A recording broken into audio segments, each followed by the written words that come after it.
Programming flip keys for 2014-2019 Chevy Cruze models varies based on your situation. If you have an existing working key, DIY is possible with an OBD2 scanner that has GM-specific software. For all keys lost scenarios, the BCM locks out due to anti-theft measures, requiring a dealer or locksmith to reprogram it or retrieve a PIN.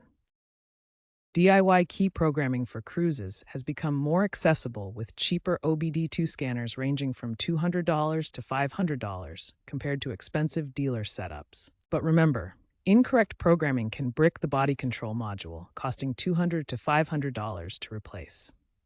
While adding a key with one working key is doable for many, all keys lost scenarios are much riskier. Always verify tool compatibility before starting. Expert mechanics generally advise caution and suggest dealers or locksmiths for all keys lost situations to avoid security issues. As newer cars shift toward digital keys, the Cruze's flip key system will become obsolete, so be aware of evolving security and technology.